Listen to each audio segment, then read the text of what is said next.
ایک عورت کی قربانی اور خود کی پہچان۔ جب میں شادی کے پہلے سالوں میں کھانا پکانے میں ماہر نہیں تھی تو جلد ہی یہ احساس ہوا کہ میرا شوہر ایک نفس ذائقہ رکھنے والا شخص ہے جسے صرف بہترین اور محنت سے بنایا ہوا کھانا پسند آتا ہے۔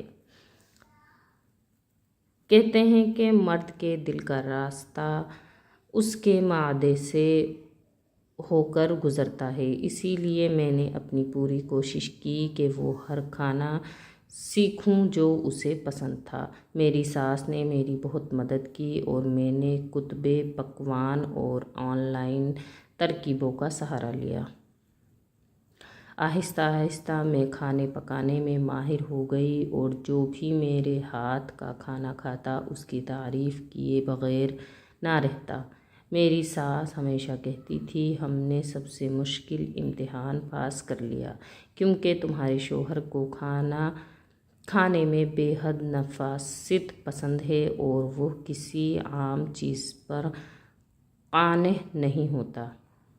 وہ گھر کے کھانے کے علاوہ کسی چیز کو پسند نہیں کرتا تھا، حتیٰ کہ کاروباری دوروں پر بھی جہاں کھانے کے بے شمار اپارچونٹی موجود ہوتے وہ مجبوری میں ہوٹل کے کھانے کھاتا تھا۔ لیکن یہ سب کچھ آسان نہ تھا۔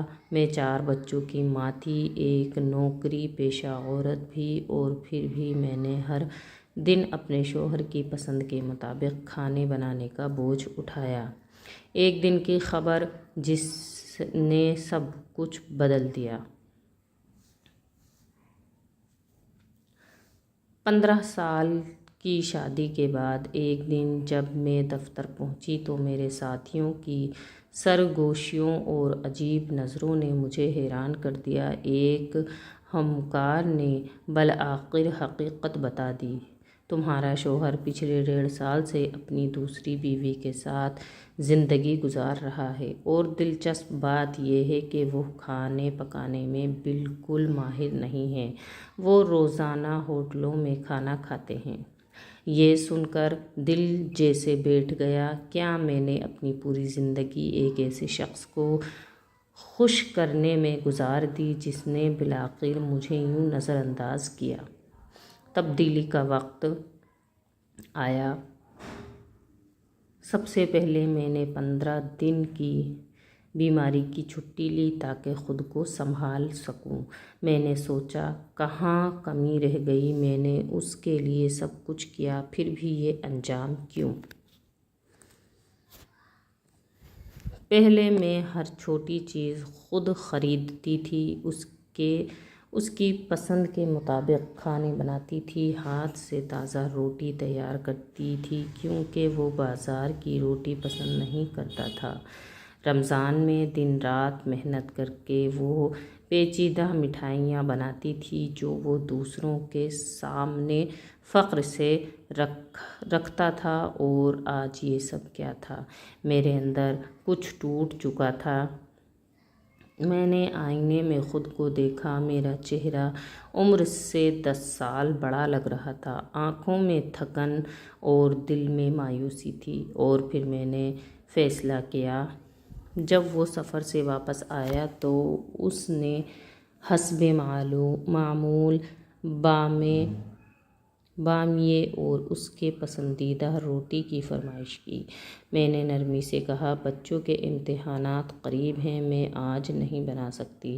اگلے دن میں نے سادہ دال پکائی، بازار کی روٹی خریدی اور باقی دن آرام کیا۔ وہ گھر آیا اور حسب توقع ناراض ہو گیا، لیکن میں نے کوئی صفائی نہ دی۔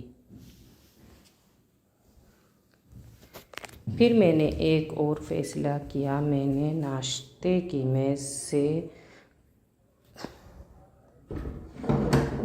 گھر کے بنے ہوئے کیک اور تمام خصوصی چیز ہٹا دیں۔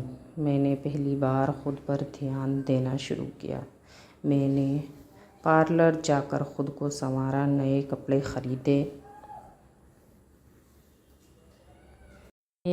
خریدے، جسم میں رجسٹریشن کرائی، جم میں رجسٹریشن کرائی تاکہ سالوں کی تھکن اور قربانیوں کا بوجھ اتار سکوں، اور جب وہ دوبارہ سفر پر گیا تو میں نے اس کے قریب دوست کے ریسٹورنٹ سے کھانا آرڈر کر لیا، اور جب بل آیا میں نے اسے سیدھا اس کے کھاتے میں ڈال دیا۔